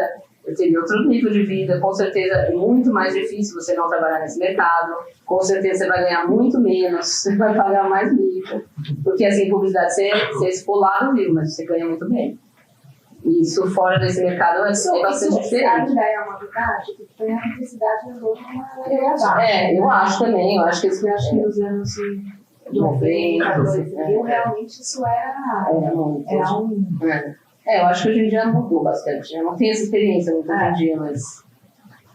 Mas o reflexo dos clientes é muito claro também, né? Por exemplo, de onde eles vêm, por exemplo, o cliente que é um ex-cliente de publicidade, que vira um cliente de um escritório de design gráfico, para mim é a sensação que eu tenho, por exemplo, a Tecnisa, ainda que para ela custe vertiginosamente menos do que ela pagaria nos anos 90 para uma agência, ainda é uma quantia muito grande para um estúdio pequeno de design. Muito grande, eu quero dizer que te dá alguma tranquilidade para fazer outras coisas para clientes que vão te dar mais interlocução de linguagem, de trabalho, de poder trabalhar para artistas, às vezes, individuais. Exatamente, essa é a diferença, né? Isso é um lance meio Robin Hood. Interessou assim pra gente fazer, entendeu? Uma coisa meio exatamente. E você também, sabe, me garante eu ficar tranquila e fazer outros trabalhos. Sei. A gente tem situações de trabalho muito diferentes. Tem trabalho que a gente pega e é mais prejuízo que a gente tem, entendeu? Que a gente, às vezes é alguém que a gente conhece, o trabalho interessa muito a gente, a pessoa chega e fala, eu só tenho isso, e a gente pega. Acontece também. E muitas vezes isso já me levou, eu tive prejuízo no trabalho, mas já me levou a conseguir outros trabalhos também. Então é legal você ter esse jogo de cintura também, gente. É uma maneira de fazer publicidade para o escritório, não trabalhos gratuitos, mas, por exemplo, ajudar pessoas que você gosta do trabalho, acredita, diferente da linha do tempo, e, de certa forma, gerar trabalhos que sirvam um pouco como... Não sei quem foi que falou aqui, faça trabalhos que você goste, que você acredita, porque isso, acho que foi até... Isso vai ser um pouco a vitrine do que você quer ser. E vamos chamar trabalhos similares, né? E essa... Acho que... Mas aí também cai numa coisa complicada, que é o valor do trabalho. O valor do trabalho. É uma discussão que a gente já passou aqui, né? Agora, você falou de, enfim, um trabalho como esse banca, um estúdio que cresceu e tal, então, vocês já foram um estúdio maior do que vocês são hoje. Uhum. E isso é uma opção hoje. Né? Com 10 projetos andando ao mesmo tempo, é sempre uma opção. Você pode crescer, pode expandir, trazer mais projetos, ou limitar um pouco essa entrada, uma vez que 10 é bastante para 3 pessoas, e preferir tocar um estúdio menor. Por quê? Qual é a diferença para você disso? Eu acho que assim, a gente teve uma experiência um pouco maior. Eu acho que essa crise econômica impactou muito nessa decisão da gente diminuir também. Mas pela nossa experiência também, a gente na época tinha 5 pessoas trabalhando, 7 pessoas.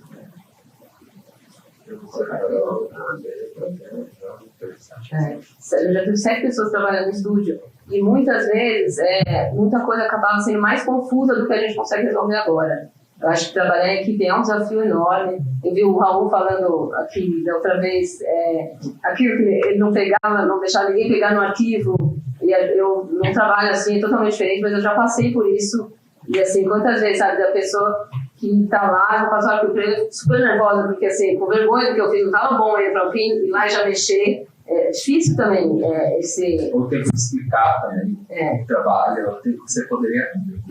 Quando você tem uma equipe maior, exatamente isso, né? O tempo da outra pessoa entender o que a demanda que você precisa, às vezes, perde muito, né, também. Acho que é difícil, assim, e humor, enfim, tem várias questões ali. É um desafio, acho, né? Você ter uma escala maior, assim.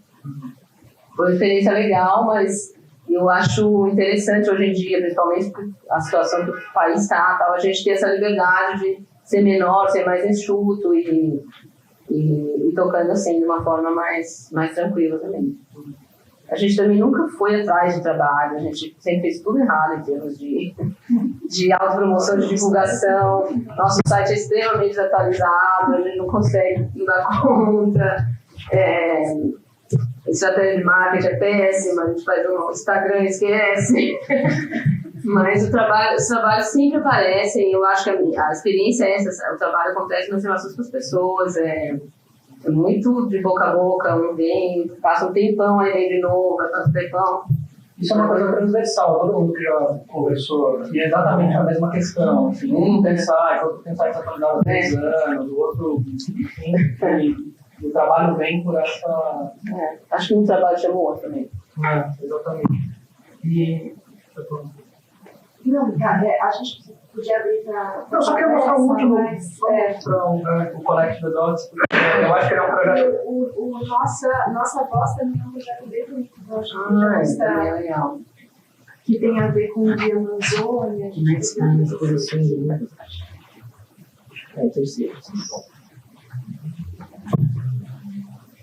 Bom, esse trabalho já é assim, o oposto da pequeneza. É um trabalho que a gente foi chamado pelo secretário de Desenvolvimento Urbano do Haddad, que é o Fernando Melo Franco, que é um arquiteto que tinha aquele curso de MPB, e agora se retirou para fazer trabalho na secretaria. E é uma equipe super legal, assim, eles chamaram a gente para fazer esse projeto, que eles foram convidados com um projeto deles para participar da Bienal de Arquitetura de Roterdã, que é sobre novas economias, novas vias para as economias das cidades. E aí esse projeto deles é um projeto para ajudar na contenção urbana e na preservação dos mananciais nas áreas de periferia da cidade de São Paulo, do município, mais do município porque é a escala da prefeitura, mas envolve questões da metrópole toda, que são as áreas de mais vulnerabilidade social, as periferias pesadas de São Paulo, muitas estão em áreas de manancial. Então eles criaram esse projeto de promoção à agricultura urbana, agricultura orgânica. Agricultura orgânica e familiar nessas partes. É super legal o projeto.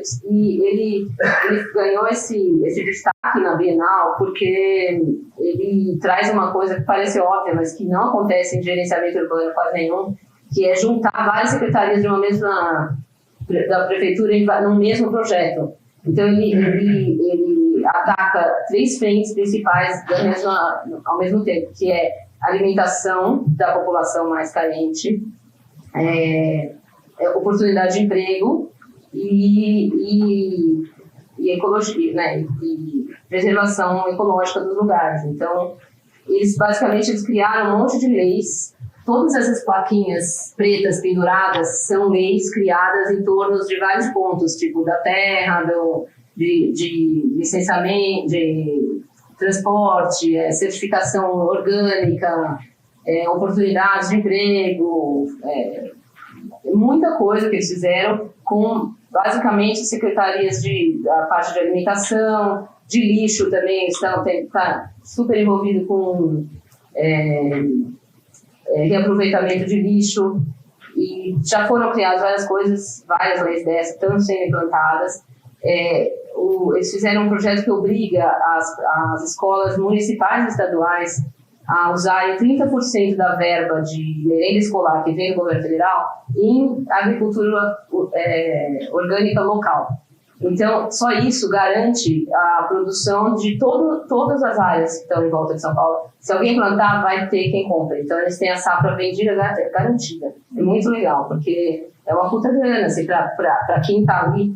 E o que acontecia é que muita gente que já foi agricultor nessas áreas acabou desistindo, loteando o terreno e vendendo em favela. E isso é péssimo, porque você não tem mais volta, né? Não tem controle. E a agricultura, sem ser orgânica, ela também compromete os mananciais. Então, enfim, é um projeto que envolve muita coisa. Esses frames aí que estão agora são frames de vídeo. A gente fez 7 monitores de vídeo nesse painel, pequenos, mas que mostravam vários gráficos e situações aí, desse lado também eles mostram os problemas, esses 3 problemas principais, que é a questão da alimentação, da subnutrição infantil, obesidade, a questão da ecologia, né, os mananciais e as áreas. É impressionante, assim, como está pego já de favela, de tudo, tem pouca coisa preservada. Isso está acontecendo agora em Roterdã? Está acontecendo agora, está lá em Roterdã. E a gente fez o livro também, essa é uma opção de capa, a capa acabou ficando preta, mais parecida com essa. E entre as duas, a gente não tinha foto ainda. Esse projeto está sendo implementado mesmo? Tá rolando. Só que, assim, não sei quanto tempo vai durar, né? Se o Haddad, quando o Haddad sair, o que acontece, né? Não, eu acho que esperamos que sim, né? Assim, é muito lento os processos do Estado, assim, da Prefeitura, é devagar, é muito difícil eles orquestrarem todas essas secretarias, mas a coisa já aconteceu, um monte de coisa, é muito legal. Nas centros da Prefeitura eles mostram, explicam, às vezes tem que procurar, mas está acontecendo de verdade. Assim, a gente foi lá, a gente viu, essas fotos são fotos das pessoas que trabalham, que estão lá, várias que deixaram de fazer loteamento e foram para isso, algumas, outros que já estão trabalhando com agricultura, vários também trabalhavam com agricultura, mas não orgânica, então estão capacitando essas pessoas, elas estão aprendendo sobre isso.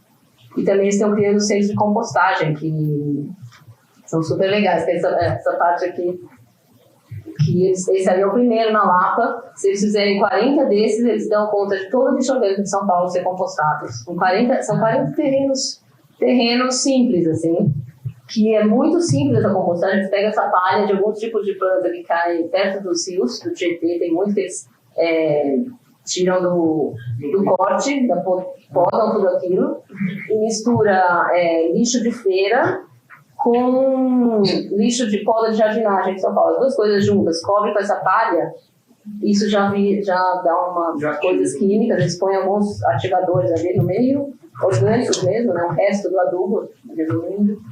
E é super legal, só que tem que usar um saco que é feito de biodegradável.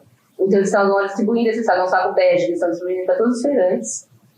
Estão plantando aos poucos, mas está começando. E esse saco bege é feito de batata doce, com mandioca, com sei lá o que, as fibras. Super legal também. Queria usar esse saco agora, sacolas.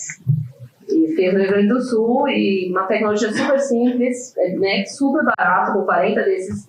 Todo o lixo orgânico de feira de São Paulo é compostado. Muito louco como as coisas, né? Uma coisa tão simples dessa não aconteceu até agora. Não, eu acho mais impressionante, até falar com você, eu não sabia. Pode notar uma extrema ignorância, mas pode notar uma falta de... Não tem, exato, eu pensei falar. Tem pouco, né? E a Prefeitura de São Paulo, o material gráfico que circulou do plano de descentralização, dos parques, sei lá, os que eu vi, são super bem feitos, consistentes. São. Esse material. Eles têm um monte de gente, um monte de arquiteto novo, super que nem ganha bem, tá ralando. Achei super legal trabalhar com eles e ver assim, de verdade, eu mesmo achei essa equipe, achei bem legal. Então esse aí é um trabalho que foi pra gente super importante, super legal também. Aí um pouco do lugar da Bienal lá em Roterdã. É um galpão no porto.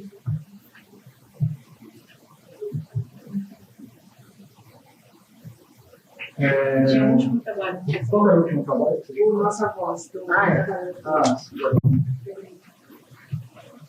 E imagino que foi também um trabalho com pouca grana, né? Porque a Casa do Povo... Super pouca grana, atrás de financiamento, eternamente atrás de financiamento. Eternamente, quando a gente fez esse projeto, assim, não tinha quase nada de grana. Está em outros.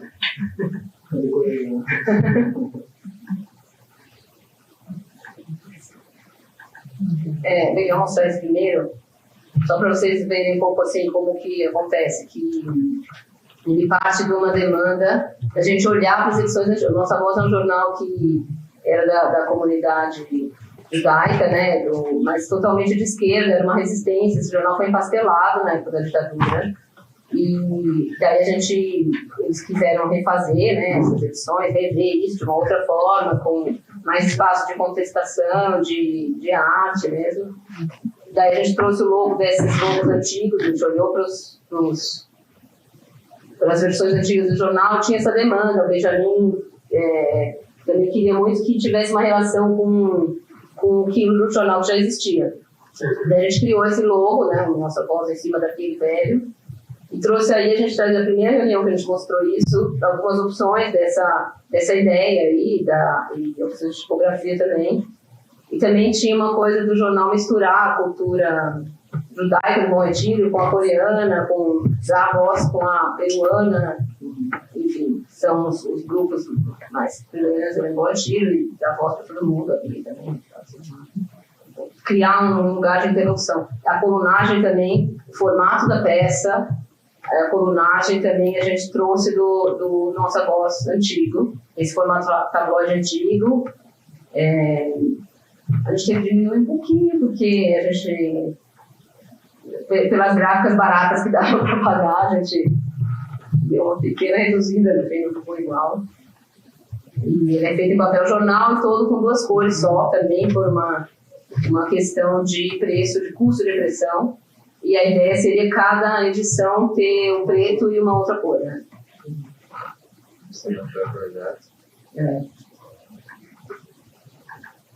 A gente não tem todas. Aí são testes também, não era assim. Também são testes com 3 cores, mas a gente acabou reduzindo isso por custo também. Não só custo, né? Acho que com 2 não funciona. Esse é o segundo exemplar.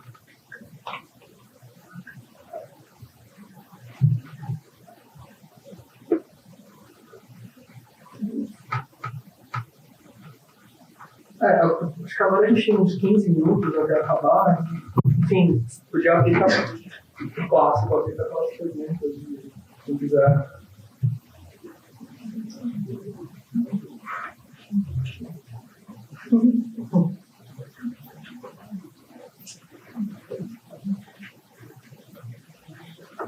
Bom, não só estou pensando nessa questão que você comentou, né, nesse trabalho que foi mais com a pessoa da imobiliária e tal, e dessa dificuldade em fazer uma reunião com um monte de gente em marketing, que é uma coisa que é recorrente no estúdio no nosso também, que realmente parece que a gente não domina uma certa parte do universo de conhecimento que o pessoal do marketing domina, e eles não dominam uma parte, né, do nosso métier, e por isso que a conversa nunca flui assim tão bem. Mas eu fico pensando assim que, de certa forma, é uma pena, porque a gente mesmo percebe que já perdeu alguns projetos por essa questão, né, por essa dificuldade, que é o que a Helene falou um pouco assim, que a gente reclama de que, branding, que coisa chata, mas, é uma coisa que está já em discussão há 20 anos, mas que nós designers não conseguimos, assim, temos... Para a gente ainda é novo. Para a gente é novo, né, então... Eu surgi, agora chamo branding. Ainda não entrei.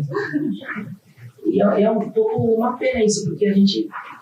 É foda, a gente vê esses projetos grandes, assim, que em determinada época os designers chegaram a abraçar, né, no mundo corporativo, né, Warner, Calduro, e que agora as agências pegaram essa fatia e a gente, tipo, não consegue competir com os caras, porque a gente não tem uma estratégia. Mas, assim, não sei, às vezes não tem alguns países, alguns lugares que tem um pouco mais, né? Um espaço para mais design, né? Não, aqui no Brasil tinha muito pouco, né? Ficou muito separado. Não, e aí também o design às vezes fica sem conseguir com a cultura, né? O que é um velho muito, porque Os Estados Unidos continuam bem essa questão, né? Muitos designers trabalharam para publicidade de forma... Não, para corporativo, né? Mesmo assim, né, empresas só de branding, que são grandes, tipo uma Volkswagen, sei lá, eles têm um caráter de negócio publicitário, mas tem uma preocupação muito maior com o design. Tem isso é levado a sério, tem equipes, né, próprias para isso, só de design gráfico dentro, isso é considerado mais, né? Não, mas não tem padrão, né? Também. Isso faz um monte de coisa corporativa, para além das... tem um monte de estúdio que faz, né, coisas imensas, né?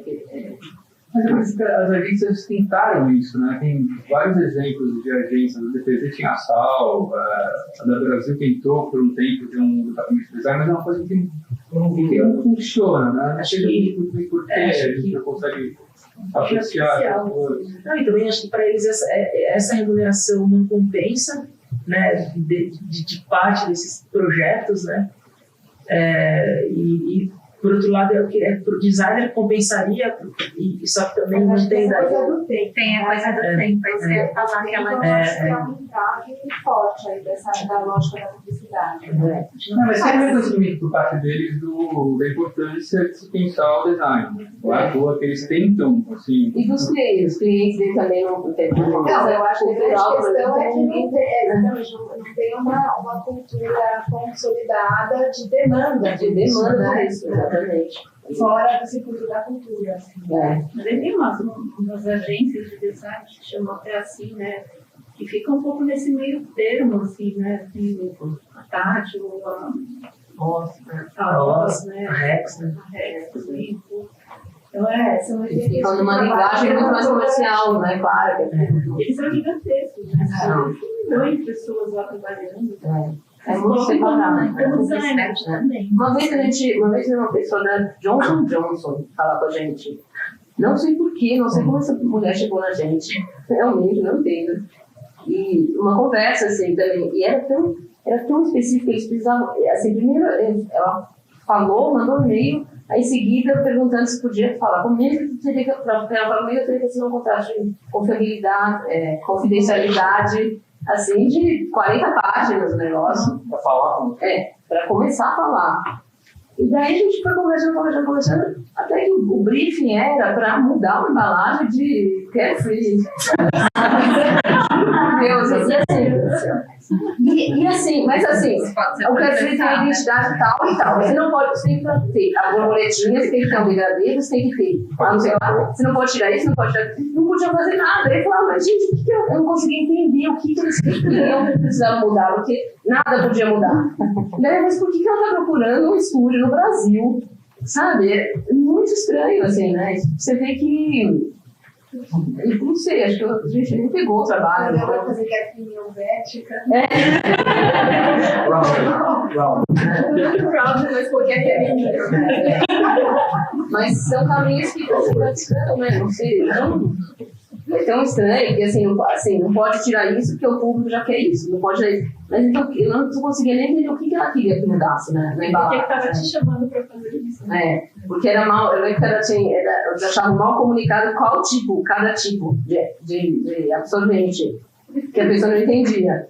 Mas você não podia mudar a cor de um do outro. Você não podia deixar o desenho do absorvente maior porque as mulheres tinham vergonha. O público tinha vergonha. Tudo com pesquisas de coisa, de ver aquilo, então não podia ver, você não podia nada.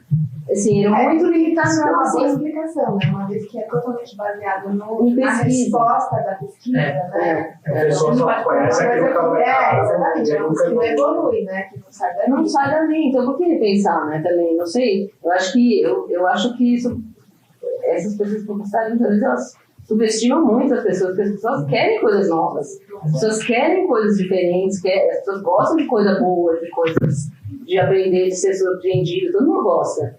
Então, assim, eu acho que não é tão difícil mudar, assim, sabe? Tem muita coisa que faz sucesso, que dá certo, justamente porque ele está propondo uma coisa nova, assim, acho que isso é tão básico, não sei, né? Então, o suco do bem, por exemplo. Susto, assim, Mas acho que antes dele teve até aquele fast fruit, que era um branco, de repente apareceu uma embalagem branca no mercado e só tinha meia laranja, se juntava na gôndola com outra laranja e formava uma laranja, uma fonte bem limpa, escrito em preto, e não tinha mais nada, né? A embalagem era bonita, foi até antes.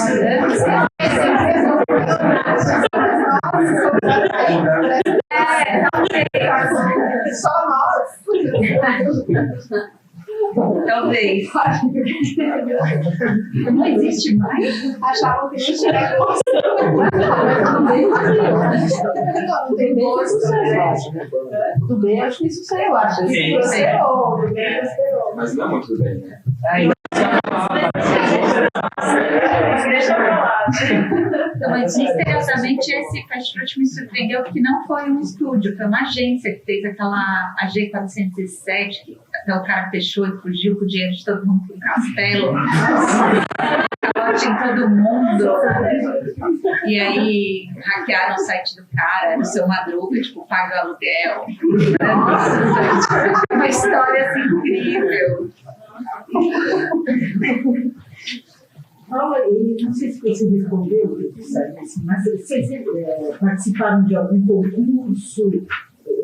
A gente quase nunca entra em concurso.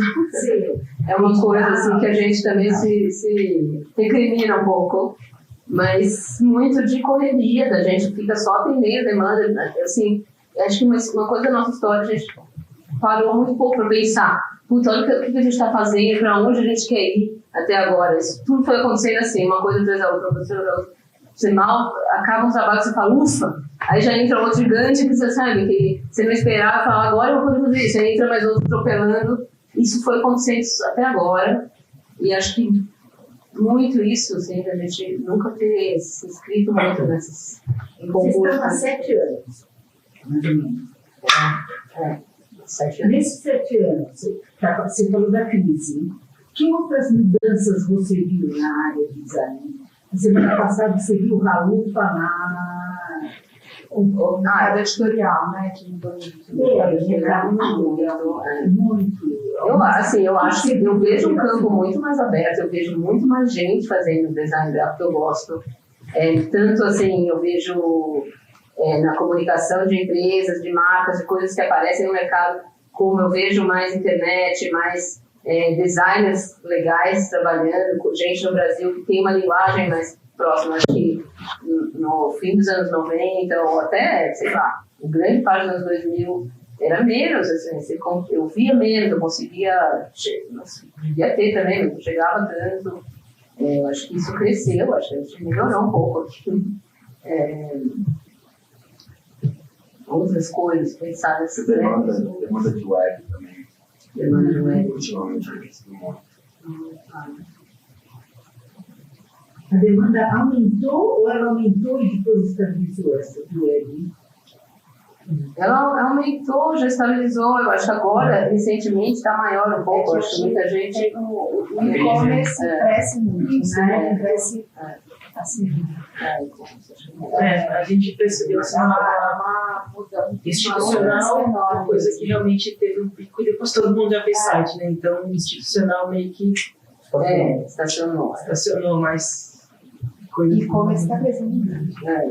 E marcas pequenas, gente que tem uma venda pequena, procurar isso porque é mais barato do que ter um ponto de venda. Mas também é uma tecnologia que caduca muito rápido, né? A gente, sei lá, o mercado editorial parece que, tudo bem, ele se renova tecnologicamente, mas o pulo é menor. Tipo, eu lembro, sei lá, 10 anos atrás, Flash. Tipo, Flash, né? Hoje é um nico da Flash, né? Sei lá, muitas vezes. Porque, e aí, de repente, aí todo mundo foi fazer site em WordPress, que era fácil de alimentar, e depois o WordPress tem esses paus eternos de ficar com as versões sendo atualizadas, aí todo mundo correndo para fazer a primeira 5, que daqui a 5 anos também. Tem uma característica, né? Isso digital, não tem muito como, né? As coisas ser como até as próprias máquinas, elas mudam tanto, né? Os sistemas, os processadores, né? É difícil isso. É uma eterna corrida. É uma eterna corrida, né? O computador vai ficando velho, né? Não roda mais, tem que trocar tudo, né? É um mercado meio violento isso. As coisas são feitas assim de propósito também, né? Essa demanda renovar a tecnologia. O que mais? Não? Paula, você fala desse processo de procurar referências, né? Vocês têm, assim, uma biblioteca de lugares que vocês sempre recorrem, tem, assim, referências... Tem, acho que tem. Cada um tem seus bookmarks, da onde sai isso, tem uns Tem, acho que tem, né? A gente tem as coisas que a gente adora, os estudos que a gente gosta, mas acho que sempre a gente fica procurando coisa nova, né? Outras novas, outras coisas. Acho que a gente troca bastante essas referências dentro do estúdio. Às vezes tem uma pesquisa maior de coisa nova, e vocês não vale um pouco, mas é uma parte importante, eu acho, né? A gente está vendo outras coisas, está olhando o que está acontecendo em outros lugares, né? Eu acho que as referências, às vezes muita coisa antiga vira referência tão importante quanto as novas, né? Enfim, acho que isso é uma pesquisa, uma parte de pesquisa nossa, a gente tem muito isso, a gente dá muito importância para isso. Não muito como, aqui eu achei uma solução formal para esse trabalho, eu aplico, mas de ficar olhando isso tudo junto e misturar tudo e fazer outra coisa, eu acho, né? Acho que a pesquisa é assim. Mas acho que a gente trabalha muito com isso hoje em dia. O processo criativo está muito nisso, né? Nesse copy-paste, corporate. Isso bastante na rede. Mais na rede. Assim, livro é foda aqui no Brasil, né? É um drama, porque de design, coisas assim, você acha muito pouco, é muito limitado, eu acho ainda. Tem, a gente vê, eu sinto falta de pesquisar isso, às vezes eu vou procurar, às vezes, mas é muito mais na internet, acho que é mais rápido, não tem muito como. Ou muitas vezes, às vezes o livro a gente vê na internet primeiro, depois de comprar e ir atrás. Paula, estou vendo restaurantes afins, né? Com essa onda agora toda gastronômica, o Bradesco comprando esse pessoal todo do Masterchef, aumentou a demanda, assim? Eu não vi o que vocês fizeram. Não, mas gente, assim, não, isso aí são... esses trabalhos nessas áreas vêm... Vocês moraram? Riviera. O Riviera, assim, eu conheço o Facundo há muitos anos, o Riviera, já tinha feito outros trabalhos com ele, tem mais amizade com ele, e aí veio muito por isso, assim, já conheci meu trabalho, um projeto que eles queriam usar esse logo antigo, aí a gente só deu uma melhoradinha no logo, uma arrumadinha, né, no atrito que tinha no Flies, e o logo já tinha muita coisa que ele queria, trabalhar com o Leon e tal, então... Mas eu acho que a gente não pega muito essa demanda mais televisiva aí, não. A gente trabalha numa escala menor um pouco, né? Mas a torteria a gente fez também, que também veio de... Os donos a gente conhecia. Uma das donas é a prima da Carol, que é a nossa sócia. Foi mais por aí, sabe? Porque acho que a gente não é muito o perfil desse setor. Também tem um trabalho um pouco mais refinado no cardápio ou... não, acho que não chegou muito pra gente, não. Desse boom aí, dessa coisa mais... Pra gente não chega, mas acho que sim, acho que é uma preocupação, quer dizer, uma coisa de olhar para a imagem, para a sua imagem do seu negócio ali em todas as áreas, eu acho que cada vez mais. Isso faz com que a demanda por design seja maior hoje do que era um tempo atrás. Essa cultura de gastronomia, né? Eu acho que os maiores também faz tudo, né? Que vai diferenciar tanto hambúrguer, né? Não, e ela também chega de hamburgueria, isso não. Depois começa a vender mais, né? Exatamente.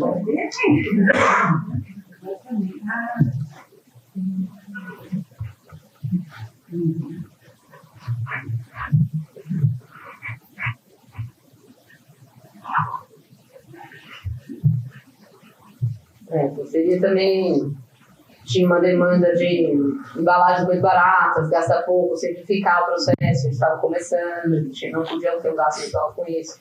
Aí é muito simples também, sempre umas etiquetas brancas coladas na caixa de papelão craft, branco e preto com craft, foi essa coisa bem simples. Agora está bem recorrente, né? Uma coisa mais calma, mas...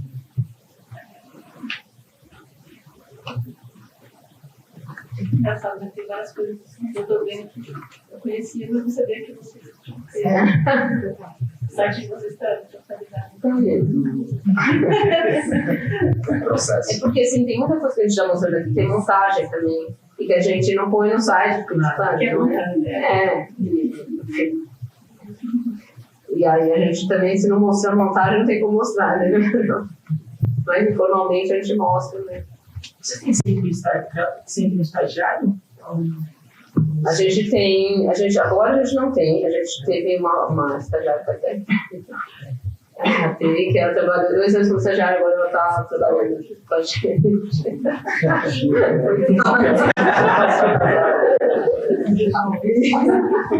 E ela foi contratada agora. Então a gente está sempre, a gente trabalha nós 3. Eu acho que o trabalho com o estagiário é super legal, mas também é um desafio, porque o estagiário ele entra sem saber nada, então ele demanda o tempo teu, você explicar, você ter uma interação, isso é difícil também. Às vezes a pessoa não tem experiência de desenvolver tantas coisas, então você deixa uma coisa na mão, a coisa vem, às vezes não tem, às vezes vem outra. Mas é uma relação que você vai construindo, né? Eu acho que a gente com ela deu muito certo, porque ela foi crescendo dentro com a gente, a coisa foi valendo a pena a ponto de hoje a gente ter contratado ela. E a gente está super bem nessa equipe de 3, assim, é uma coisa que talvez em alguns momentos precise de um freela ou alguma coisa, mas a gente se consegue se resolver, às vezes mais objetivamente do que quando tinha mais gente, né?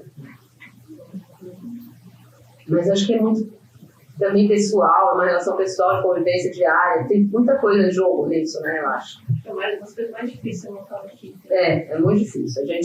Quando a gente tinha mais gente, eram todos muito legais, assim, que eu respeito muito, adoro, mas realmente é difícil. Todo mundo, cada um com seu gênio, seu jeito de pensar, conciliar tudo isso trabalhando junto, é um desafio mesmo. Coisas estão mudando, né? Ou você começa a ter que ter uma hierarquia muito certa de uns cuidarem de uma coisa, outros de outra, ou assim, do jeito que a gente não queria ter isso muito também. Então ficava um monte de gente junto, atirando para todos os lados, gerando um concurso. Na hora que todo mundo fazia uma opção diferente para uma identidade, 4 opções diferentes para a mesma identidade. E a gente ficava discutindo, não sabia qual desenvolver mais, né? Você apresentava as 4? A gente chegou a apresentar umas 3 opções. Mas a gente desistiu logo disso. Não é mais comum. A gente não sou a favor disso. Eu acho que nessa coisa de publicidade, você apresenta 12 negócios, gente, apresenta alguns, faz todo sentido. Eu prefiro me debruçar sobre o negócio, pensar e apresentar um negócio que está mais amarrado e que a gente acredita melhor, que a gente já testou, já desenvolveu de uma maneira mais complexa do que ficar indo em vários caminhos, né? Rifando, né? E às vezes, realmente, várias vezes que eu apresentei 2 opções, aí o cliente quer um pedaço de uma, um pedaço da outra, aí assim, coisas que às vezes a gente não acha que funcionam juntas, sabe? Aí fica uma coisa difícil, né? Bom, gente, nada de semana que vem. Temos Elisa, o último dia com a Elisa Van Rondon. Então, vem. Então, a gente pode fazer uma discussão, daí pode resolver mesmo, né? A gente vai fazer um fechamento.